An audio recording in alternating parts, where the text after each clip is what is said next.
this up to the audience and let you guys ask some questions. I'm going to fire the first one, then I'm going to come down there with the wireless mic and raise your hand high. We've got about 30 minutes with these guys. You can ask anything you possibly want. I'm going to fire the first one, and this is going to be toward you, my friend. Thank you so much, Peter. Thank you. This is just phenomenal. Peter's uncle is in the band.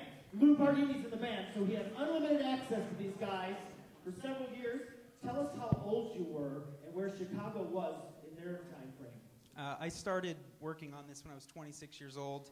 Started working for the band when I was 23, 24. So can say that. You weren't even born yet. Yeah, most of this movie took place before I was born. So. Tell us how it came about. How did you get handpicked to do this film for Chicago? I was working for them for a couple years and had been just following them on the road and filming them on their tour. And at a certain point, I kept noticing a ton of band documentaries coming out. And I was thinking, Chicago doesn't really have anything besides a few, behind the music type things that kind of brush over everything and are just like, oh, hey, good luck to Chicago. It's over after 1985, which, as you guys can see, is not the case. And so I contacted the band, and Lee had actually told me to start working on it because he was thinking the same thing. And within a month, John and I, and Alex Lim, who's in the audience, who's the assistant camera, and John's the cinematographer, we went out on the road and started filming it, and it was a process of about 3 years making the movie until this day. So it's almost 3 years to the day. Well, we're honored to have it here in Sedona. We got our first question right here toward the back of the front section. Hi, you guys. My question is for Jimmy Pankow, and I first wanted to say that ballet is my favorite piece in the band's entire catalog, and I hope you're playing the whole thing tonight. We will. Great. Like we do every night. And another thing I heard was that Frank Sinatra wanted to record Color My World, but he wanted you to write another verse. And I was curious what you thought about putting in that verse before you decided you couldn't change it. Well, I was quite amazed and flattered that Frank Sinatra, old Blue Eyes, rest in peace. He will live forever in our hearts through his music. When I got the call, it was amazing, but it was troubling as well because it involved his request to write an extra verse. I had to think on that for quite some time because it was difficult for me to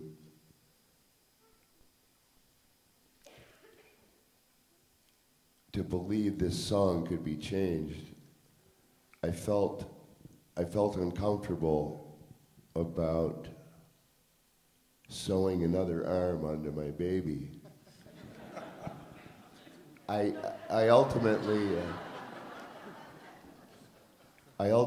said no because I did not want to destroy the integrity of the original process of that song. So perhaps I'm the only person on earth that said no to Frank Sinatra.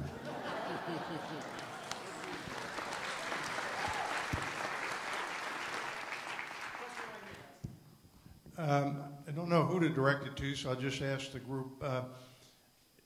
When you hear horns, you think of Al Hirt and you think of Louis Armstrong, and you go back to the singles, and then you see Big Bad Voodoo Daddy with 6 or 7 horns and just making rock and roll in another orbit.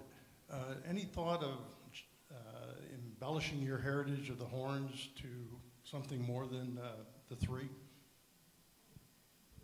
I don't think that will happen.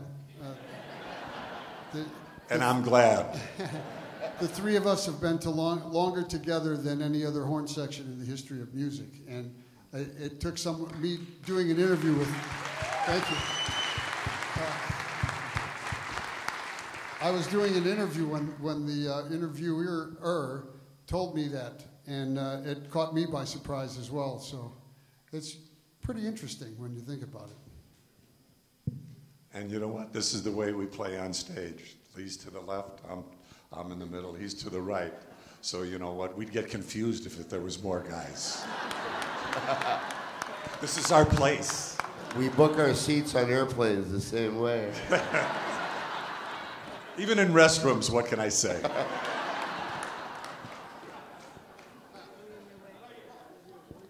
Yeah, Walt, I'd like to go back in time a little bit to about maybe 65, 64, 65. And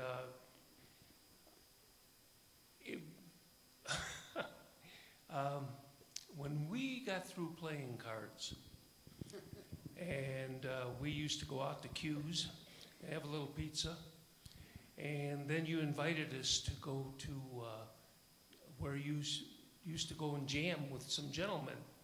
And I was just wondering, are these the gentlemen that we used to go see in Cicero? Well, it was Cicero, and it was also at DePaul. That you know, I went there first, but then Lee came along, and then Jimmy, and it was a great fit. And I'd been with Terry since we were teenagers, and but, you know, everybody just sort of came along with the horns. We used to play in the cafeteria. I'd like to say for Cokes and burgers, but we had to pay for those along with our student loans. What can I say? But These you know are what? the same gentlemen then. This is back in about 65. 65 would have been back when Terry and I were in Dick Clark's backup band, and we were trying to eat whole pizzas at one time and getting a lot of indigestion. But you said Cicero, didn't you? That's it. Well, if it was good enough for Al Capone, it was good enough in an area for us to eat in now, at that time. You're welcome. Question right here.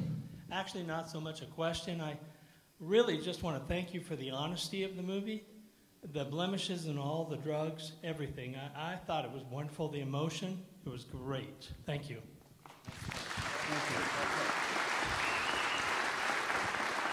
Well, Peter, I'm sorry. Go ahead, Lee. I'm happy that we survived it all myself, and we're able to sit up in front of you today, and you're able to watch our lives. It's still tough for me to watch that every time, so I'm probably not going to be watching it very often. The squeaky clean image of Chicago is forever gone. Peter, can you tell us how much control did the band have? How much freedom were you given, and how much did they say, I like that, don't like that, put it in, don't put it in? Anything? Well, it was never do this, do that. You know, you just listen to their stories, and it kind of directs you in the place you're supposed to be anyways. I edited this in my apartment in Los Angeles, the whole thing. John and I and Al and a few crew members shot the entire thing. They were touring most of the time, and we just had to do it when we could. And pretty much there was never any time where they said, maybe don't talk about this or don't talk about that. It was, I finished the movie about 6 months ago, then they all saw it, and that was pretty much it. And I have to say, in terms of being a filmmaker, the thing you hear as your first time film is that, whether it's a studio or whether you're making it about whatever, there's going to be some higher power that comes and takes it away from you and tells you that you have to do this. They never did that, and I think that speaks to their professionalism, and, I hope the movie was as truthful as it could have been, and they're not disappointed with it. Great job. We're not disappointed. Great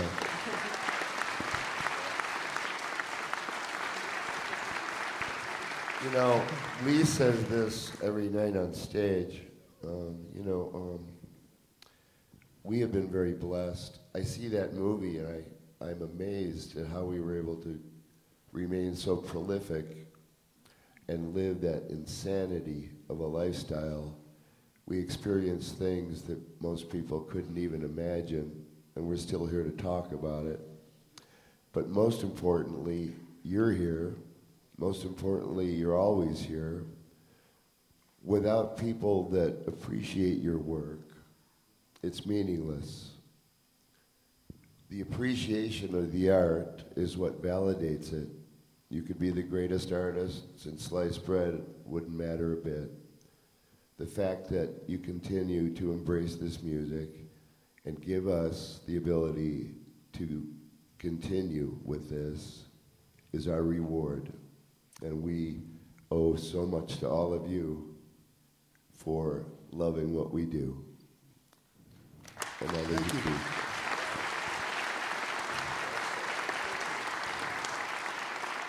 Yes, after viewing this movie, it's obvious that it would have been difficult for a female to be involved in the band. But I'm curious, was that ever considered? I think maybe for only short periods of time, but it seems like it's worked out pretty well this way, so I think we're going to keep it just like it is. Question right up here. First of all, thank you guys for everything. You mean so much to me. On February 15th every year, do you celebrate, or does it go through your mind that, hey, this is the anniversary, especially this year when it was the 49th? Does February 15th hold any significance to you, because that's when you had the original meeting at Walt's apartment? Well, we are normally on the road, and we're normally on the road on February 15th, so before the show, we'll say, hey, it's our anniversary again, and we celebrate that way and then just go ahead and play. And so some things don't change. We played the pre-Grammy show for Clive Davis. We were fortunate enough to do that, honoring Irving Azoff. And when it turned midnight, as I was going to sleep in the hotel in L.A., I went, happy birthday to us.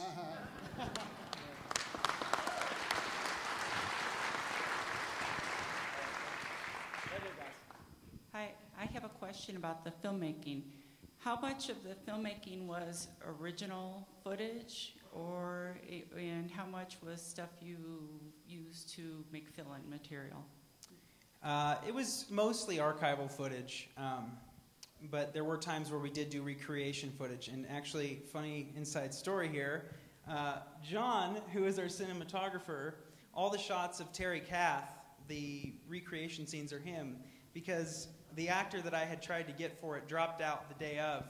And John I just looked at John, and from behind his hair's long, I was like, John, you're going to be in this movie. And he's like, Pete, don't do this to me. And then 10 minutes later, he was in front of the camera. So maybe you can speak a little bit about that. Right back here, yeah. The Oscar goes to. And we actually had fun with a lot of the archival footage, especially with Tim with the sound. We would hear, especially with the 5.1 that we had, we tried to make it sound like, with all the old recordings of concerts, to sound like you were in the room. And so he could maybe explain a little bit about how he achieved that sound when he had, low-quality archival footage to deal with. Well, a lot of that audio from the archival stuff came to us in mono, first of all, and some of it pretty noisy and hums and things like that. And so the first thing we had to do was just clean it all up, take out all that noise, and then by routing the surround speakers through various digital delays and things, we could actually create the size of the space that would emulate what it was that we were seeing, like the scene with Janis Joplin, for instance, in that club early on. I wanted it to feel like you were right in that club. I think we achieved it. And actually, in terms of the archival footage, I have to thank Jimmy for handing over his entire catalog of 8mm film, early video, and pictures. And we made an agreement together that once the movie was done, that I had to destroy the footage, and only what was in the movie could be kept. And so I have to say that that's what the agreement was. So. You kept it. Yeah. I do believe, Peter, if I'm not mistaken, one of the reenactments was your girlfriend doing drugs with Lee, right? Yeah, well, it's funny. My girlfriend was actually in 3 different scenes because of the same deal with trying to find actors to do non-speaking roles in Los Angeles. You don't really find a lot of reliability. And my girlfriend's an actress, and so I was like, why don't we'll just put you in a wig in some scenes, and we'll just do that. So she's in several different scenes in the movie, and it's, I like to think of the movie as a movie about friends made by friends, because John and Al and everybody who was on the crew, we're all friends and also coworkers. So I started to notice in all the archival footage of them when they started out, the goofiness and the way they got along seemed to be a lot like what our friendship's like. So that really helped me create that tone of brotherhood and friendship in the movie. Nice. Got a question right here. Yeah, back in '69 in the springtime, you guys played at my high school, Inglewood High. like 2 or 3 times, and it was during the day. We'd get out of school. And one of them you had to cancel because you went to a White Sox Angel game. And did you remember that? Did you guys break your arm in that? Because that was the excuse why you guys had to cancel. So, you don't remember that? That's good. Remember that? You saw what they were doing in there. You really think they're going to remember that? Good one, Pat. Well, first of all, you guys rocked the house last night, and so thank you for that. Thank you.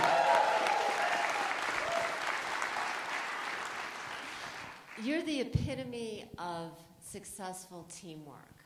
What do you feel are the essential ingredients that have put that all together after all of these years? Well, we have always enjoyed playing, and we've always enjoyed playing for people. And when we get up on stage, we work hard before we get up there to make sure that once we do start playing, it sounds good every time. And we travel well together, and who knows why, but this has gelled for a long time, and we are now sprinting into our 50th year of being together, and this is amazing to me. I have to pinch myself that it's gone on this long and it's been this successful, and we are only going straight upward.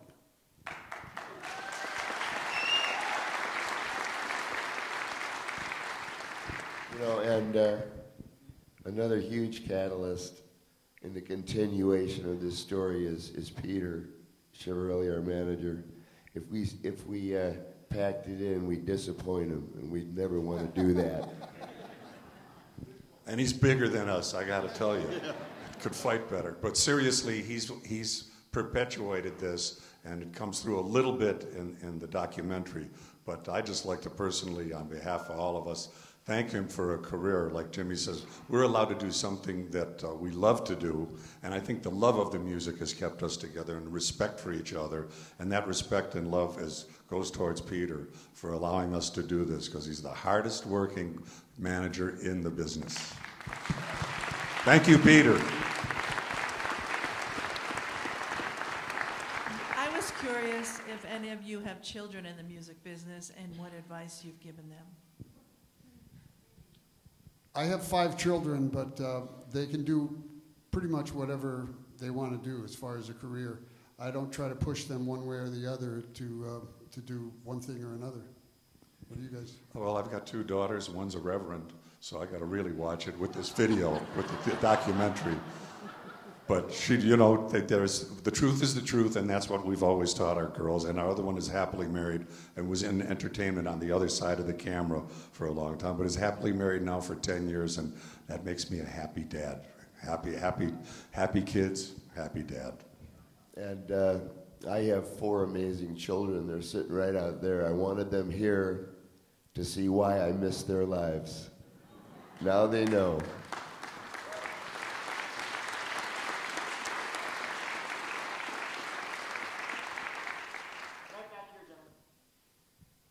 Hi, I can't stand up because I'm in a wheelchair. But I wanted to ask a question. At the very beginning of the film, somebody said it was about bringing together the best musicians in Chicago at the time. And certainly really fabulous musicians were brought together for the band. But it made me wonder, in terms of what the climate was like, how that ended up being an all-white band. And if white musicians and African-American musicians were really that separated behind the scenes. Did people work together with different races then or not? And how that would have happened? Yeah, I think different races worked together back then as they do now. As far as us getting together, it was more organic, as you saw on in the documentary. Because you guys knew each other. We already knew each other. Yeah. And we had played together before. I was already sitting in with the Missing Links, which was the band before Chicago. And so we knew each other quite well. And Jimmy just came to DePaul University, and we heard him practicing in the dressing room and asked him to join the band. We found Robert on the south side playing piano, and Walt asked him if he knew how to play organ pedals. And he lied. He lied. He did not know how, but he said yes, and he did that for the first 6 months of the band. So, yes, it was more organic than, and it didn't have anything to do with race. So no, it was just social, basically. That's how it happened. Exactly. Okay, thanks. Lee, can I ask, this is a direct question for Lee and Tim. First of all, Lee, what brought you to Sedona? Now you're a Sedona resident, lived here for a while. We very much appreciate that. And in the same vein, what brought Chicago to build their sound studio here? This film was mixed here. Your next CD was mixed here. Mm-hmm. So why Sedona? Well, my now ex-wife had some medical problems, and we were living in Missouri at the time. And she was having trouble recovering, so she looked at Sedona as a perfect place for her to recover. Small community, easy to move around, that kind of stuff. During that time, I was continually going out on the road and coming back home, and we had done a tour with the Doobie Brothers, and we recorded one of the shows. And I came home, and they wanted me to go back to L.A. to mix it and put the TV show together. And I said, is it possible that we can find a studio here in Sedona and I could just go there so I can go home every night after I finish working? And that 2-hour drive to Phoenix is beating. Yeah. So anyway, I met a guy named Mike Latanzi who had a studio here for a while, and Tim was visiting him. And Tim was well versed in 5.1, as you could hear tonight, or this afternoon, and that's how we met, and we've been working together ever since. Nice. And Tim, want to add to that? I can't add anything to it. I think Lee's told you the whole story. So we eventually built two systems. We built, first of all, a system that Lee was interested in having to take on the road with the band, to be able to actually track and record new music as they travel. And so we put together the basic system that the band calls the Rig. And their new album, now, Chicago 36, actually recorded on that system as the band was traveling. Yeah. And so eventually we needed a place to be able to actually finalize all of that, and do mixes here. And so we ended up building a studio right here in Sedona. So that's how it worked out, and it's beautiful, as you can hear. Well, I just want to thank you. I want to thank you for having the studio. I want to thank you guys. These guys are the real deal. I've never had so much fun working to bring a show here. And in fact, I asked Steve Brumbach, your road manager, I said, you hear all these horrible things about the music business and how cutthroat it is and how nasty and diva-ish some of the performers are, and I haven't experienced that in anybody that I've talked to in Chicago. He said, yeah, they call these guys the seasoned veterans.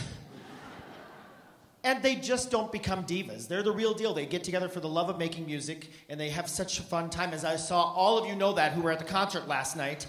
Yes. And if you're coming tonight, you're going to get to see it. Thank you, ladies and gentlemen. Chicago, Lee Loughnane, Walt Parazater, Jimmy Pankow, Peter Pardini, Tim Jessup, and John Honore, and the rest of Chicago. Thank you all so much, and thank you.